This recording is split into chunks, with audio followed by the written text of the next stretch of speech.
আসসালামু আলাইকুম রহমতুল্লাহি ওবরকাতুহ।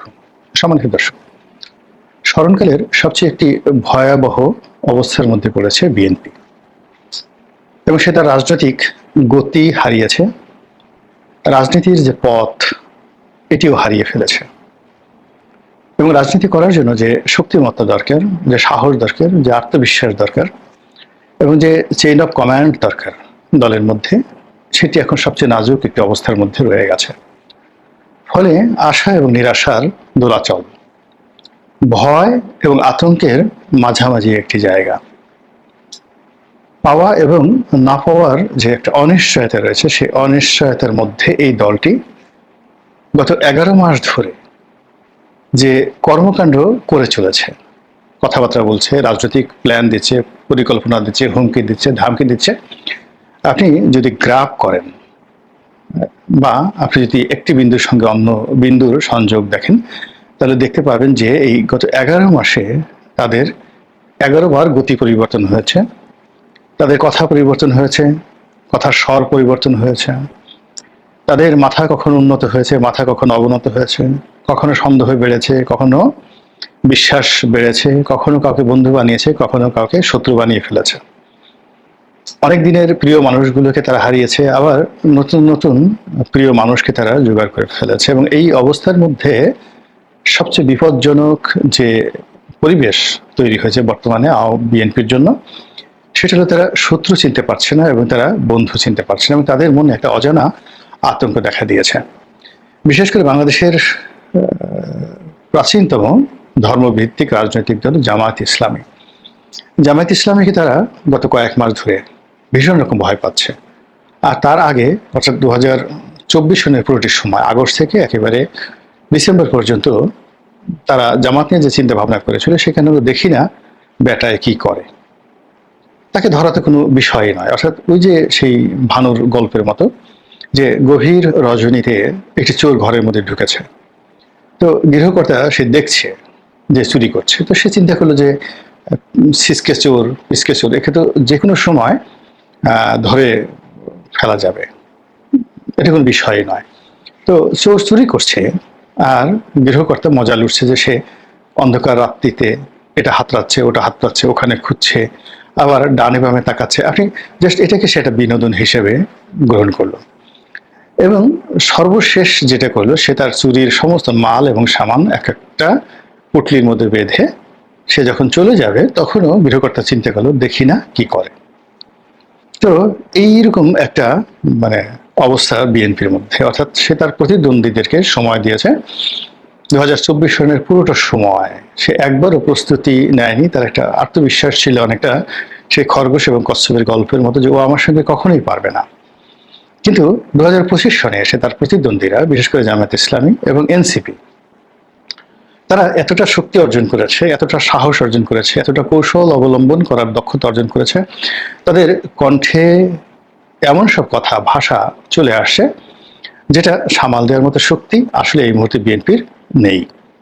ফলে কি হচ্ছে, বিএনপি পদে পদে এই দুটো রাজনৈতিক দল দ্বারা অবদমিত হচ্ছে, অপমানিত হচ্ছে এবং এখন এই পর্যায়ে এসে রীতিমতো আতঙ্কগ্রস্ত হয়ে পড়েছে।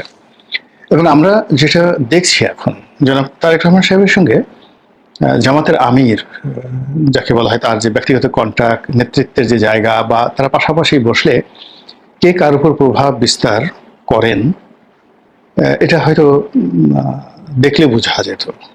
কিন্তু আমরা যেটা 2024 সনে দেখেছি, সেটা হলো জামাতের আমির যদি বিএনপির মহাসচিবের সঙ্গে কথা বলতেন, কিংবা এনসিপির নাহিদ যদি বিএনপির কোনো একটা নেতার সঙ্গে দেখা সাক্ষাৎ হতেন, তখন ওই সময় আপনি আই কন্ট্যাক্টগুলো, বডি ল্যাঙ্গুয়েজগুলো লক্ষ্য করবেন যে জামাতের আমির কিংবা এনসিপির যিনি প্রধান বা অন্য প্রথম সারির যারা দলজন নেতা রয়েছেন বিএনপির, তাদেরকে কেন্দ্র করে জামাত এবং এনসিপির সর্বোচ্চ নেতৃত্ব থেকে শুরু করে প্রথম সারি যারা নেতৃত্ব, তারা এক ধরনের আনুগত্য প্রকাশ করতেন এবং এক ধরনের সমীহ তারা প্রদর্শন করতেন, যেটা 2025 সনে এসে বুমেরাং হয়ে গেছে। এখন জামাতের আমিরের সঙ্গে বিএনপির কোনো শীর্ষ নেতা ওয়ান টু ওয়ান বৈঠক করবেন, এই বিশ্বাসটা আমরা দেখতে পাই না। এখন জামাতের আমিরকে অনেকটা ইরানের আয়াতুল্লাহ মানে আলী খামেনির মতো সম্মানজনক, প্রভাবশালী একটা আধ্যাত্মিক নেতা হিসেবে মনে হচ্ছে। তার এই গত কয়েক মাসের পারফরমেন্সের কারণে, তার নামে এখন আমির জামাত হয়ে গেছে, শায়েখে জামাত হয়ে গেছে। আমিরুল মুমিনিন বলেন জামাতে যারা লোকজন, মুসলমানদের নেতা বলেন, এবং ভবিষ্যৎ বাংলাদেশের প্রেসিডেন্ট বা ভবিষ্যৎ প্রধানমন্ত্রী রূপে, ভবিষ্যতের দ্বিতীয় উমর রূপে তাকে চিহ্নিত করার চেষ্টা করেন, এবং এই ভাইবটি জামাতের আমির নিজে ধারণ করেন। ফলে কি হচ্ছে, আগে তিনি যেখানে সচরাচর টেলিফোন করতেন, নিজে যেতেন, অনেক বিষয় তদারকি করতেন, সেই বিষয়গুলো অলমোস্ট 90% তিনি এখন দলের অন্যান্য গুরুত্বপূর্ণ নেতাদেরকে দিয়ে করাচ্ছেন। ফলে কি হচ্ছে, বিএনপি যারা প্রথম সারির নেতৃবৃন্দ রয়েছেন, এখন জামাতের সেই দ্বিতীয় সারি যারা নেতৃবৃন্দ রয়েছেন তাদের সঙ্গে আলাপ আলোচনা করে, কথাবার্তা বলে, একত্রে বসে টকশো করে তারা এক ধরনের তৃপ্তি অনুভব করছেন। আর দূর থেকে তারা দেখছেন যে জামাতের আমিরের সুবহানাল্লাহ, তার দাড়িগুলো কত সুন্দর, তার টুপিটা কত সুন্দর, তার চেহারা একই ধরনের একটা জ্যোৎস্নার ভাব চলে এসেছে। এবং কেন এই লোকজন বারবার জামাত জামাত করে, এবং কেন এই জামাতের আমিরকে নিয়ে এত আলাপ আলোচনা হয়, এই বিষয়গুলো নিয়ে তারা অবাক বিষয় ভাবে আর চিন্তা করে যে আমাদেরকে নিয়ে কেন এইভাবে মানুষের আলাপ আলোচনা হয় না, আমাদেরকে কেন মানুষ আদাবাজ বলে, কেন মানুষ ডন বলে, আমাদেরকে কেন আন্ডারওয়ার্ল্ডের গডফাদার বলে, এগুলো কি সহ্য করা যায়, আমাদেরকে কেন অশিক্ষিত বলে, গাঁজাখোর বলে। মানে এগুলো নিয়ে প্রচলিত রাজনীতিবিদ যারা আছেন তাদের মধ্যে বিএনপি শীর্ষ নেতারা, যাদের রীতিমধ্যে নানা রকম ট্যাগ রয়েছে বা হয়ে গেছে, তারা ভীষণ রকম অস্বস্তির মধ্যে পড়েছেন। এনসিপিরও একই অবস্থা। এনসিপি যারা নেতা, কয়েকজনের নাম ধরেন, যেমন ধরুন যাকে বলা হয় নাহিদ, সার্জিস, তারপরে যাকে বলা হয় হাসনাত আবদুল্লাহ, তো ওনারা তো আছেন। এর বাইরে মন্ত্রী পরিষদে আছেন মাহফুজ এবং আসিফ মাহমুদ সজীব ভুঁইয়া। এখন মাহফুজ এবং আসিফ মাহমুদ সজীব ভুঁইয়ার যে দাপট, সেই দাপটের পাশে ব্রিগেডিয়ার সাখাওয়াত, রেজওয়ানা, কিংবা ধরুন আসিফ নজরুল, তাদেরকে একেবারে নিতান্তই অপরিপক্ক মনে হয়। দেখে মনে হয় যেন তারা মাহফুজ কিংবা আসিফ মাহমুদ সজীব ভুঁইয়া তাদের প্রাইভেট সেক্রেটারি হতে পারলে তাদের খুব ভালো লাগতো। কিংবা ধরুন এই যে প্রেস সেক্রেটারি শফিকুল সাহেব, তিনিও এনসিপি বা ওই এনসিপির যারা নেতৃবৃন্দ এবং এনসিপির যে গ্রুপটি সরকারে রয়েছে, তাদেরকে তিনি যে প্রিভিলেজ দেন, তিনি এখন ডক্টর ইউনূসের সবচেয়ে ডিফ্যাক্টো রাইট হ্যান্ড। তাতে মনে হয় না যে তিনি আসিফ নজরুল বা অন্য কোনো উপদেষ্টাকে ঠিক ওই রকম পাত্তা দেন যেভাবে তিনি আসিফ মাহমুদ সজীব ভুঁইয়াকে পাত্তা দেন। তিনি নাহিদ সাহেবকে বলে দিয়েছেন যে ভবিষ্যৎ প্রধানমন্ত্রী, তিনি কিন্তু ডক্টর মোহাম্মদ ইউনূসকে ভবিষ্যতের প্রধানমন্ত্রী বা প্রেসিডেন্ট বলেননি। কাজেই তাদের যে গুরুত্ব সে 2025 সনে বেড়ে গেছে। ফলে আমরা দেখতে পাই যে নাহিদ সাহেব যদি কোথাও যান, হাসনাত আবদুল্লাহ সাহেব যদি কোথাও যান, সার্জিস কোথাও যান, তো সেখানে যদি বিএনপির শীর্ষ নেতারা উপস্থিত থাকেন, বিএনপির শীর্ষ নেতারা এগিয়ে গিয়ে তাদের সাথে করমর্দন করেন। আর তারা মানে এমনভাবে হাসেন, এমনভাবে হ্যান্ডশেক করেন, এমনভাবে কথাবার্তা বলেন, মনে হয় যেন নেতৃত্ব এবং কর্তৃত্বটা এখন তাদের হাতে চলে এসেছে। আমি কয়েকটি ভিডিও ফুটেজে দেখলাম যে হাসনাত আবদুল্লাহ সাহেব দাঁড়িয়ে আছেন, বিএনপির সালাউদ্দিন সাহেব সেখানে যাচ্ছিলেন, তিনি আবার ফিরে এসে হাসনাত আবদুল্লাহর সঙ্গে সালাম বিনিময় করলেন, হ্যান্ডশেক করলেন, এবং হাসনাত আবদুল্লাহ সালাউদ্দিন সাহেবকে কিছুটা প্রশ্ন করলেন বা কোনো একটা বিষয়ে কিটিং, মানে অনেকটা আছে না যে আমরা যোগ করি, তো হাসি মুখে কিছু একটা তিনি যোগ করলেন, এবং সেই যোগ শুনে সালাউদ্দিন সাহেব শিশুর মতো সুন্দর করে হাসলেন। এই দৃশ্য আমরা 2024 সনে কল্পনাই করতে পারতাম না। এর বাইরে যাকে বলা হয় নাহিদ সাহেব, তিনি তো একেবারে রীতিমতো গ্র্যান্ড লিডার। তিনি এবং তার যারা লোকজন রয়েছেন, শীর্ষ যারা নেতৃবৃন্দ রয়েছেন, তাদের বডি ল্যাঙ্গুয়েজ আপনি চিন্তা করেন। এখানে যে কোটি মেয়ে যাচ্ছেন তার মধ্যে ডক্টর তাসমিন জারা, তো তাসমিন জারা সালাউদ্দিন সাহেবের কন্যার মতো, একেবারে কন্যার মতো। তারপরে সালাউদ্দিন সাহেব যে পরিবার থেকে এসছেন, উনি একজন বিসিএস কর্মকর্তা ছিলেন। আপনি চেহারা শুরু দেখলেই বুঝতে পারবেন যে অনেকটা অ্যারাবিয়ান স্টাইলের তার গায়ের রং। কক্সবাজার চট্টগ্রাম অঞ্চলের মানুষ যারা ফর্সা হন, তারা খুবই ফর্সা হন। তো সেই দিক থেকে সালাউদ্দিন সাহেবের চেহারার মধ্যে এক ধরনের রাজসিকতা রয়েছে, এবং তিনি খুব অল্প বয়সে মন্ত্রী হয়েছেন, এমপি হয়েছেন, বেগম খালেদা জিয়ার প্রাইভেট সেক্রেটারি হয়েছেন। অর্থাৎ রাজনীতি, রাজতন্ত্র, আভিজাত্য বাংলাদেশে যা কিছু বোঝায় সেটা সালাউদ্দিন সাহেব পুরো মাত্রায় পেয়েছেন। আমাদের সেই 80-র দশকে যারা বিসিএস পাশ করে ম্যাজিস্ট্রেট হতেন, তারা তো জানাতেন না লোক না, তাদের সিএসপির মতোই সম্মানিত। তো সেইখান থেকে তার ক্যারিয়ার শুরু।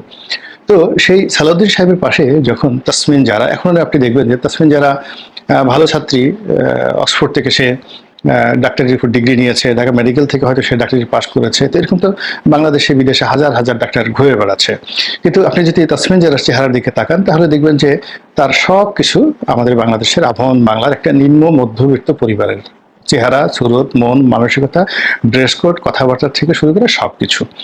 তো সেই তসমিন জারা যিনি এই এনসিপির সঙ্গে যুক্ত না হলে সালাউদ্দিন সাহেবের সঙ্গে দেখাই করতে পারতেন না, এখন তিনি সালাউদ্দিন সাহেবের একেবারে পাশের চেয়ারে প্রধান উপদেষ্টার কার্যালয়ের সম্মুখ সারিতে বসেন এবং ক্রস লেগ মানে এক পায়ের উপর আর এক পা তুলে যেভাবে ঝুলিয়ে ঝুলিয়ে সালাউদ্দিন সাহেবের দিকে একেবারে না তাকিয়ে ড্যাম কেয়ার একটা ভাব নিয়ে তিনি যেভাবে চলেন, তাতে সালাউদ্দিন সাহেবের দেখে মনে হয় যে তিনি তাসনিম জারাকে, যাকে বলা হয় প্রিভিলেজ দিয়েই তাকে কিন্তু রাজনীতি করতে হবে, এরকম একটা অবস্থা কিন্তু তৈরি হয়ে গেছে। এবং আমরা সেটা বিভিন্ন কর্মকাণ্ডে দেখি। এনসিপির যারা নেতৃবৃন্দ রয়েছেন তারা লাগামহীন কথাবার্তা বলছেন। তারেক রহমান সাহেব থেকে শুরু করে দলের যত শীর্ষ নেতৃবৃন্দ রয়েছেন, এমনকি বেগম জিয়া যাকে এবং শহীদ প্রেসিডেন্ট জিয়াউর রহমান, তাদেরকেও তারা ছাড় দিচ্ছেন না। তো তার বিপরীতে বিএনপির শীর্ষ নেতারা জবানে লাগাম দিয়েছেন এবং তারা এই সকল নেতৃবৃন্দ সম্পর্কে একটি ট্রু শব্দ উচ্চারণ করতে চাচ্ছেন না, সাহস পাচ্ছেন না বা করছেন না, হোয়াট এভার মেবি। অন্যদিকে দলের যারা তরুণ তুর্কি রয়েছেন, যেমন ইশরাক সাহেব রয়েছেন, তারপরে রবিউল ইসলাম নয়ন নামে যুবলীগ নয়, যুব দলের একজন নেতা রয়েছেন। যুব দলের দুটো ভাগ রয়েছে, ঢাকা মহানগরী, একটা দক্ষিণ একটা উত্তর। তো সম্ভবত দক্ষিণ সিটির তিনি সাধারণ সম্পাদক বা এরকম কোন একটা বড় পদে থাকবেন রবিউল ইসলাম নয়ন, ইতিমধ্যে বেশ আলোচিত হয়েছেন নানা কারণে। তো তিনিও ঠিক কট্টর ভাষায় সেই এনসিপি এবং জামাতের অনেক নেতাকে বা চরমোনাই নেতাকে সমালোচনা করেছেন বটে, কিন্তু সিনিয়রদের মধ্যে একমাত্র ফজলুর রহমান সাহেব ছাড়া আর কেউ কিন্তু জামাতে বা এনসিপি নিয়ে এখন পর্যন্ত একটা ট্রু শব্দ করেননি। ইট মিনস জামাত এবং এনসিপি কে বিএনপি শীর্ষ নেতারা ভয় পাচ্ছেন, অথবা তাদেরকে অ্যাভয়েড করতে চাচ্ছেন, অথবা তাদেরকে পাত্তা দেওয়ার মতো কোনো কারণ খুঁজে পাচ্ছে না। ফলে ওরা যা বলে বলুক, উই ডোন্ট কেয়ার, ওটা আমাদের কিছু আসে যায় না, এটা হতে পারে। কিন্তু বাস্তবতা হলো যে যেভাবে এনসিপির কর্মকাণ্ডের কারণে, জামাতের কর্মকাণ্ডের কারণে প্রতিদিন বিএনপিকে তার ট্র্যাক চেঞ্জ করতে হচ্ছে, বিএনপিকে তার ভাষা পরিবর্তন করতে হচ্ছে, এবং এনসিপি এবং জামাতের যে সম্মিলিত সিদ্ধান্তের সঙ্গে তাদেরকে তাল মিলাতে হচ্ছে, সেটা বিএনপির জন্য খুবই উদ্বেগজনক। যেমন গোপালগঞ্জের ঘটনা যেভাবে ঘটলো, সেক্ষেত্রে দেশের প্রধানতম রাজনৈতিক দল হিসেবে বিএনপির যে স্ট্যান্ড থাকা দরকার ছিল, বিএনপির যে কথাগুলো বলার দরকার ছিল, এবং যেভাবে মানে এই গোপালগঞ্জের ইস্যুটিকে তাদের সামনে আনা উচিত ছিল, সেটা কিন্তু তারা পারেনি, তারা একেবারেই পারেনি। না পেরে তারা সেই ডক্টর মোহাম্মদ ইউনূসকে খুশি করার জন্য, এনসিপি খুশি করার জন্য, জামাতকে খুশি করার জন্য তারা সেই আওয়ামী লীগের বিরুদ্ধে কথা বলা শুরু করেছে। তারপরে গোপালগঞ্জে যা কিছু ঘটেছে এটি নিয়ে ওইভাবে তারা রাগ ঢাক করেনি। তো এটা তাদের যে মানসিক চিন্তা, এটা সম্পূর্ণ বিপরীত। এই গেল এক। 2 নম্বর হলো যে মাইলস্টোন কলেজে যে নির্মম ঘটনা ঘটেছে, বিমান বাহিনীর একটি জঙ্গি বিমান সেখানে আশ্রয় পড়েছে, এর ফলে যে হতাহত হয়েছে স্মরণকালে, সেই হতাহতকে কেন্দ্র করে সারা বাংলাদেশে যে সহিংসতা চলছে, এখন জামাত এবং এনসিপির যারা লোকজন তারা দশমুখে বলার চেষ্টা করছে যে এই কাণ্ড ঘটিয়েছে, মানে এই যে সহিংসতা চলছে, এই কাণ্ড ঘটিয়েছে মূলত ছাত্রলীগের বা যুবলীগের যারা সন্ত্রাসী রয়েছে, তারা ঘাপটি মেরে এই ছাত্র জনতার মধ্যে মিশে গিয়ে সাধারণ আমজনতা বা ছাত্র জনতা তাদের আবেগকে পুঁজি করে ওখানে তারা সন্ত্রাস ঢুকিয়ে দিয়েছে। কাজেই আওয়ামী লীগকে আবার প্রতিহত করতে হবে, আবার আওয়ামী লীগের লোকজনদেরকে মারধর করতে হবে, এবং আওয়ামী লীগের সহায় সম্পত্তি যা কিছু আছে সেগুলোকে আবার তছনছ করতে হবে। এই যে তাদের যে মনোবৃত্তি, এটার বিপরীতে ডক্টর মোহাম্মদ ইউনূসের যা করার দরকার ছিল তা যেমন তিনি করতে পারেননি, বিএনপির যা করার দরকার ছিল বিএনপি সেটা করেনি। বিএনপি বরং যেটা করেছে, আওয়ামী লীগের একটি পরিত্যক্ত ভবন, বঙ্গবন্ধু এভিনিউতে আওয়ামী লীগের কেন্দ্রীয় কার্যালয়, যেখানে গিয়ে সাধারণত ছিন্নমূল মানুষেরা মলমূত্র ত্যাগ করে, একটি অ্যাবান্ডেন্ট পরিত্যক্ত ভবন, এবং সেই ভবনে গিয়ে দেখা গেল এই ঘটনার পরে বিএনপি এবং এনসিপির যারা লোকজন তারা যুগপৎভাবে বাতি জ্বালিয়েছে, ভিতরে গিয়ে তারা পোস্টার সেটে দিয়েছে, এবং অত্যন্ত মানে জড়োয়া ভাইয়ের মতো মনে হয় যেন একই বৃন্তের দুটো ফুল, নদীর এপারে আর ওপারে যেভাবে দুটো কুল একেবারে নদীর আপন হয়ে মধ্যে স্রোতধারা প্রবাহিত করে, ঠিক তদ্রূপ আওয়ামী লীগ অফিসের এক পাশে এনসিপি আর এক পাশে বিএনপি, তারা একত্র হয়ে ওরকম একটা পরিত্যক্ত ভবনকে কেন্দ্র করে, যেখানে আওয়ামী লীগের কোনো লোক নাই, জন নাই, আওয়ামী লীগের ভূত থাকতে পারে, প্রেত থাকতে পারে, আওয়ামী শয়তান থাকতে পারে, ইবলিস থাকতে পারে, কিন্তু দৃশ্যমান ওখানে কোনো, যাকে বলা হয় বনি আদম, আওয়ামী লীগের বনি আদমকে আমরা দেখিয়ে দিই। কিন্তু সেটাকে ভয় পেয়ে বিএনপি এবং এনসিপি এই দুদিন আগে তারা যেখানে পরস্পরের প্রতি বিষোদ্গার করেছে, কক্সবাজারে মারামারি করেছে, তারপরে শেষে চকরিয়াতে তারা মারামারি করেছে, অন্যান্য এলাকাতে যে সকল মারামারি হয়েছে বিভিন্ন এলাকাতে, এর পেছনে ধরে নেওয়া হয় যে বিএনপির একটা বিরাট হাত রয়েছে। তো সেই বিএনপি এই ঢাকা শহরে মাইলস্টোনের এই ঘটনার পরে তাদের মনে হয়েছে যে এখন এনসিপির সঙ্গে তাদেরকে কমপ্লাই করতে হবে, এবং সেই কমপ্লাই করতে গিয়ে তারা এনসিপির অনুসরণে আওয়ামী লীগ অফিসে চলে গেছে। তো এতে করে এনসিপি বা বিএনপি কিংবা জামাত যদি এই কাজের সঙ্গে সম্পৃক্ত হয়, এতে আওয়ামী লীগের কিছুই হবে না, কিন্তু এই নামটি আওয়ামী লীগ অফিস, বঙ্গবন্ধু এভিনিউ, যেটা মানুষ ভুলে গিয়েছিল, সেটাকে আবার স্মরণ করে দেওয়া হলো। তো একে তো নাচুনি বুড়ি, তার উপরে ঢোলের বাড়ি, মানে শেখ হাসিনা তো এমনি ওখান থেকে নানা রকম বক্তৃতা দিয়ে বেড়াচ্ছেন, বিবৃতি দিয়ে বেড়াচ্ছেন। এখন যদি তিনি বলেন যে আমাদের পরিত্যক্ত ভবন তারা পরিষ্কার করছে, আমাদের পরিত্যক্ত ভবন তারা পাহারা দিচ্ছে, ওখানে তারা অফিস করার চেষ্টা করছে, ওকে ফাইন, যেভাবে হোক তারা ওখানে অফিস টফিস করুক, আমি এটা করতে দিলাম, সময় হলে আবার আমি তাদেরকে সেখান থেকে তাড়িয়ে দেবো। বলেন তো, মানে ন্যূনতম লজ্জাবোধ যদি থাকে, তাহলে এই কথার আপনি কিভাবে উত্তর দিবেন? প্রত্যেকটা রাজনৈতিক দলের একটা স্বতন্ত্র বৈশিষ্ট্য থাকবে, স্বতন্ত্র প্ল্যান থাকবে, পরিকল্পনা থাকবে, প্রতিদ্বন্দ্বিতা থাকবে, প্রতিপক্ষ থাকবে, এমনকি শত্রু থাকবে। তো বিএনপি এই গত 11 মাস ধরে এভাবে শত্রু মিত্র সেটিং করতে পারছে না, নির্দিষ্ট করতে পারছে না। তার চেয়ে বরং জামাত এবং বিএনপিকে কখনো অনুসরণ করার চেষ্টা করছে, কখনো তাদের সাথে বিরোধিতা করার চেষ্টা করছে, আবার দিন শেষে ঘুরে ফিরে জামাতের সঙ্গে তারা একত্র হওয়ার বা বন্ধুত্ব করার জন্য তারা নানা রকম ফন্দি ফিকির যে চালিয়ে যাচ্ছে। এতে করে জামাত এবং এনসিপি যে শক্তিশালী হচ্ছে, এতে কোনো সন্দেহ নাই। আর অন্যদিকে বিএনপি যে ক্ষতিগ্রস্ত হচ্ছে এবং